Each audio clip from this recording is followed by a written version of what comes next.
Hey guys, welcome back to our YouTube channel in vlogger Kartik. So guys, मैं आ चुका हूँ एक और न्यू हॉरर स्टोरी टाइम के साथ। सो गाइस, आज मेरे साथ मम्मी नहीं है, आज मैं ही अकेले हूँ छत पे और इस टाइम 10 बज रहा है रात के। तो आज मैं सिर्फ अपनी एक स्टोरी टाइम सुनाऊँगा आपको। तो आपको ले चलते हैं सीधे, कुछ नहीं, डायरेक्ट स्टोरी टाइम पे। और गाइस, अगर आप लोगों को हमारे स्टोरी टाइम के एपिसोड अच्छे लग रहे हैं, जितने भी हम लोगों ने जितने डाल दिए हैं आप लोग स्क्रीन पे दिख रहा होगा, तो आप लोग प्लीज़ चैनल को सब्सक्राइब, लाइक, शेयर ज़रूर से कर देना। तो अब चलते हैं अपनी स्टोरी की तरफ। सो गाइस, आजकल वैसे आप लोग जानते होंगे कि आजकल चल रही है जगह जगह कनागतें खिलाई जा रही हैं। तो आप लोग को कनागतों का मतलब नहीं पता है कि जो लोग मेरा व्लॉग देखते हैं, तो जैसे कि हम लोग अपने पूर्वजों को आज तो एक पर्टिकुलर टाइम आता है साल में, तो हम लोग पूर्वजों को खाना खिलाते हैं उस दिन, अपने पूर्वजों को। जैसे हमारे पास जो बाबा है जो मर गए, उनको पर बाबा पर दादी ऐसे अपने पूर्वजों को खाना खिलाते हैं, तो उसे कहते हैं कनागत। तो यही कनागत आज मम्मी हम लोग ने कनागत खिलाई थी, अपने पूर्वजों को खाना खिलाया था, उनसे आशीर्वाद लिया था। तो वहीं से ही मम्मी ने हमें अपने पर बाबा की कहानी सुनाई। सॉरी, मम्मी कह रहे हैं, पापा ने मुझे पर बाबा की कहानी सुनाई। तो मैंने सोचा कि कहानी सुन के मैंने सोचा कि आप लोग को बतानी चाहिए। ये कहानी बहुत ही क्रीपी है और हॉररनेस है, तो मैंने सोचा कि आप लोग को बताएं, आप लोग से साझा करें। तो आप लोग को सुनाते हैं मेरे पर बाबा की कहानी। पर बाबा मतलब कि मेरे बाबा के पर बाबा के पापा, मेरे पापा, मैं पापा और फिर मेरे नहीं, क्या कर रहा हूँ मैं पापा बाबा पर बाबा, मेरे चौथी पीढ़ी के पीछे, ठीक है। तो उनकी पर बाबा की कहानी तो आप लोग को सुनाते हैं। तो मैं स्टोरी सुनाता हूँ।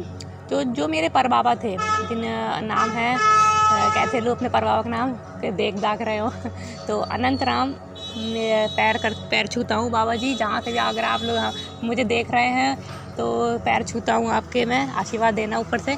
तो मेरे बाबा थे अनंत राम, नाम है उनका। तो उनमें पहले ज़माने में क्या होता था कि हम लोग का रियल घर था, वो बना था शाहजहाँपुर में, हयातपुरा में। तो वहीं की कहानियाँ हम लोग का रियल घर थी।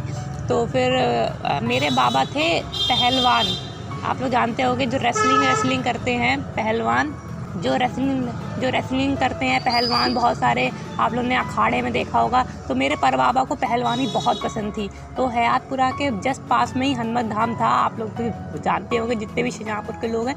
तो हनुमत धाम पे एक अखाड़ा भी बना है। जो लोग हनुमत धाम घूमने गए हैं तो उन लोगों ने कई बार अखाड़े को देखा होगा। थोड़ा सा राइट हैंड साइड पे है, वहाँ पे हनुमान जी की मूर्ति भी लगी है। तो तब वहाँ पे इतना डेवलप नहीं था शाहजहाँपुर, ना इतना मूर्ति थी हनुमान जी की। तो एक आइलैंड हुआ करता था हनुमत धाम को, अब तो बहुत डेवलप हो गया है, बहुत अच्छा घूमने लायक जगह है। तो वहाँ पहले आइलैंड हुआ करता था और अखाड़ा हुआ करता था, और नीचे नदी होती थी और पैकड़ियाँ बनी थी। तो बहुत ही ऐसा था। तो वहीं पे ही हमारे बाबा लोग वो करते थे, कुश्ती लड़ा करते थे, मेरे पर बाबा। और मेरे पर बाबा मेरे बाबा को भी सिखाते थे, मेरे पापा के पापा को भी। वो भी कहते थे तुम भी बेटा चलो कुश्ती लड़ने। तो वो लोग कुश्ती लड़ा करते थे। तो उसी हम लोग रहते थे हयातपुरा में। तो एक रात क्या था कि मेरे पर बाबा हैं, तो उनको कोई उनका दोस्त रात के, तो उस दिन रात को 3 बजे थे और मेरे पर बाबा के दोस्त, वैसे मेरे पर बाबा हमेशा दोस्तों के साथ जाते थे पहलवानी करने। तो एक दिन रात को 3 बजे कुंडी खटकी गेट की और उनके दोस्त की आवाज़ आई कि मेरे बाबा के जो दोस्त थे, जो भी बुलाते हैं उनको उनके नाम से, तो उनको नाम से बुलाया और कहा कि पहलवानी के लिए चलो रात को 3 बजे। तो समझ रहे गाइस, कौन आता है रात को 3 बजे पहलवानी के लिए वहाँ उतना दूर ले जाने, मंदिर के नदी के पास जो अखाड़ा बना था। तो पर मेरे बाबा ने गेट खोला, मेरे पर बाबा ने, तो उन्होंने कहा तो उन्होंने थोड़ा अपने दोस्त को सुनाया, पागल हो गए होगा क्या, इतनी रात को कौन जाता है। तो उसका दोस्त मेरे बाबा के पर बाबा के जो दोस्त था, वो कुछ नहीं, उसका चेहरा तक कि मेरे पापा ने बताया था कि नहीं दिखता है। तो उसका चेहरा भी नहीं दिख रहा था, वो चलता चला जा रहा था। तो मेरे पर बाबा ने कहा कि क्या तुम पागल हो गए हो तुम्हें। तो वो मेरे बाबा, जो मेरे पर बाबा थे, वो उसका पीछा करने लगे। वो जहाँ तक ही जाता रहा वो उसका पीछे करने लगे, ना वो मुड़ा ना मेरे पापा मुड़े। तो फिर मेरे बाबा और गाइस, अभी मुझे थोड़ा सा ऐसे मेरे रोंगटे खड़े हो रहे, पता नहीं क्यों, किस बात के, पर थोड़ी सी मुझे ठंडी हवा का महसूस हो रहा। तो जय हनुमान जी की। तो स्टोरी सुनाते हैं अपनी।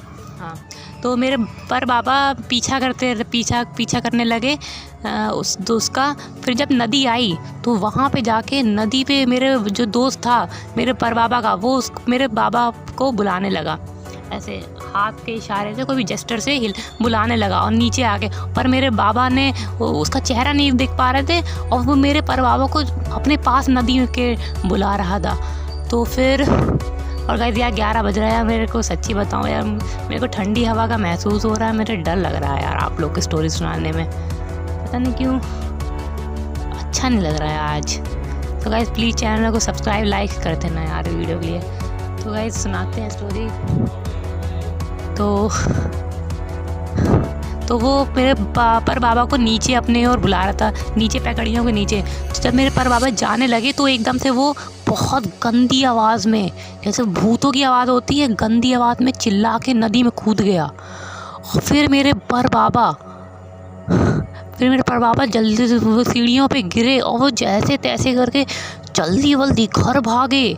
और वो मेरे बाबा जो ये स्टोरी सुनाई थी मेरे पापा ने मुझे, तो पर बाबा के पीछे से वही गंदी आवाज़ें आ रही थी, बहुत ही गंदी भूतों की आवाज़ें आ रही थी, वैसी ही आवाज़ें आ रही थी। तो फिर मेरे पर बाबा घर पर आए। और गाइस ये स्टोरी सुनते ही मेरे भी यार बहुत ज़्यादा गंदी वाइब आने लगती है।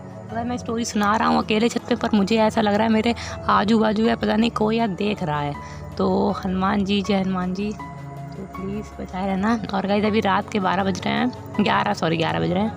तो ये मेरे पर बाबा का हॉरर स्टोरी हुई थी।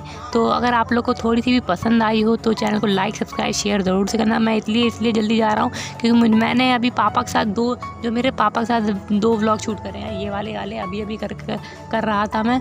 तो अब मैं पापा नीचे चले गए तो अकेला हूँ मैं अभी छत पे, तो मुझे डर लग रहा है। तो ये था मेरे पर बाबा की हॉरर स्टोरी टाइम। थोड़ी सी भी अच्छी लगी तो लाइक सब्सक्राइब शेयर ज़रूर से करना। हम मिलते रहेंगे ऐसी नेक्स्ट वीडियो में, तब तक के लिए बाय बाय।